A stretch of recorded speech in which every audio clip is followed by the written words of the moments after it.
How to handle the terrifying world of stocks as a newbie. People who are interested in making their money grow often start their investing journey with stocks. Stocks are considered by many to be the best investment to start with. Why is that? Well, it's because stocks offer the opportunity for exceptional returns. They can be actively or passively managed, and because there are few barriers to entry. By the way, look for this video and the accompanying blog post on investthemoney.com. I'll put a link to that down in the description. So, like I said, these are the only two ways, generally speaking, an investor can make money from stocks. Let's talk about capital gains first. Capital gains come from buying a stock at a low price and selling it at a high price. For example, let's look at a couple transactions for Target, TGT, ticker symbol. Okay, so let's say on April 3rd of 2020, you purchased Target $93 per share, bought 100 shares. That's going to cost you $9,300. On January 11th of 2021, if you sold those same 100 shares at $193 per share, you would have received $19,300. Okay, so if you executed these transactions, your capital gains would be $10,000. $19,300 minus $9,300. What about dividends? Dividends are a distribution of the profits that a company makes. So not every company is going to pay dividends, though. Target, TGT, ticker symbol, does pay a dividend, and it made the following dividend payments calendar year 2020. March 10th, June 10th, September 10th, December 10th.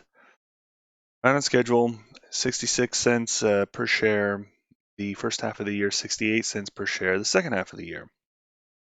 This is a total of $2.68 in dividends per share. If you had purchased the same 100 shares of TGT in on January 1st, held them for the entire year, sold them on December 31st of 2020, you would have received $268, which is $2.68 times 100 shares in dividends. Investing and speculating. What qualifies as investing and what qualifies as speculating? It's subjective, okay? Meaning it's based on opinion. The best distinction I've ever heard is if it doesn't put off income, then it's speculation. Stocks put off income in the form of dividends. So here are a couple ways that others have distinguished investing and speculating. Okay, they've distinguished it by risk, profit potential, the amount of research involved, the unknowns, the predictability, the dependence on business performance, and the time horizon. And you can see here, it's higher for investing, lower for speculating in some instances. Conversely, lower for investing, higher for speculating in other. Again, these characteristics aren't carved in stone. There's people's opinion, and there's frankly a lot of gray area between investing and speculating. So what about analyzing stocks? There are two general means of analyzing potential investments or speculations. There's fundamental analysis and technical analysis. Fundamental analysis is, not surprisingly, the analysis of a business's fundamentals. So what does that mean exactly? Personally, to me, it means analyzing a company comprehensively, and it means forecasting its earnings a long way into the future.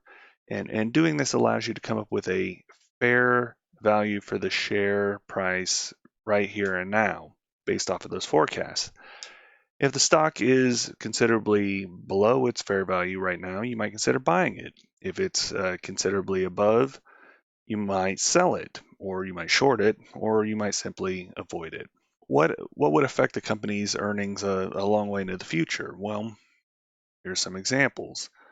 I've written about all these on investthemoney.com, by the way. And if you want to check those out, market size and growth rate might affect the company's earnings a long way into the future. Its business model, the trends in the industry, the growth stage it's in, and the company's growth strategy.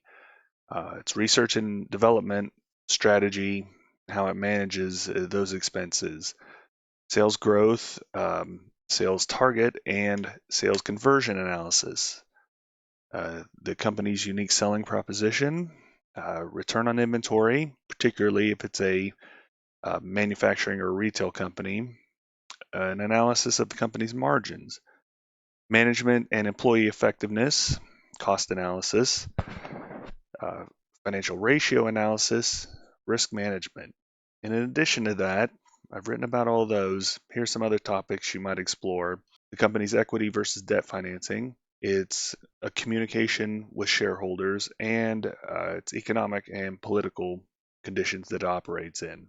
All the while you're analyzing this for a particular company, you want to be mindful of how the competition performs in these areas. One advantage of fundamental analysis, I think, is that it forces you to scrutinize a stock from every conceivable angle. And this is time consuming. But the flip side of that is it decreases the likelihood of you making an emotional buy or sell decision. Uh, One disadvantage of fundamental analysis is the time commitment. It's very time consuming and very labor intensive. There's no one right way to perform a fundamental analysis. It is frankly as much of an art as it is a science. Okay, what about technical analysis? There are a lot of traders out there that aren't concerned with the company's business fundamentals at all. Rather, their hope is that the historical changes in trading activity will allow them to predict the future changes in price. So you might say that technical analysis attempts to quantify the psychology of the stock specifically or the market in general. It does this by examining supply and demand. Technical analysts place a large emphasis on trends. For example, many technical analysts will only enter a buy order if a stock is trending upwards, or they'll only enter a sell order if the stock is trending down. Another tenet of technical analysis is that history repeats itself. The number of technical analysis indicators is really quite astounding, considering the limited number of inputs that there are. And those inputs are the open price, high price, low price, close price, the volume of a stock, and sometimes its open interest will be considered. If you take a look at Yahoo Finance, for instance, and look at the chart, there are over 100 technical indicators that you can plot on there. Of these many technical indicators, which one should you use? Well, that's ultimately going to be up to you, but here are some of the most popular ones. There's moving average, exponential moving average, convergence, divergence, relative strength index, RSI, on balance volume, Bollinger Bands, and stochastic oscillator.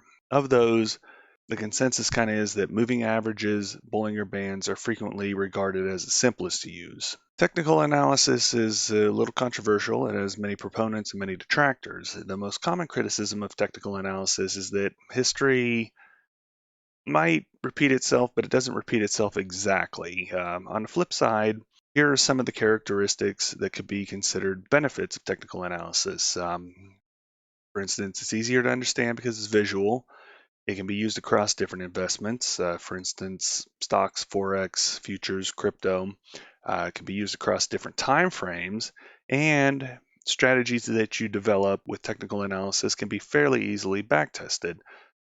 I'd say personally that technical analysis is simple to learn and very difficult to master. So that's it for this video. Appreciate you watching. Thank you for liking and subscribing. Till next time.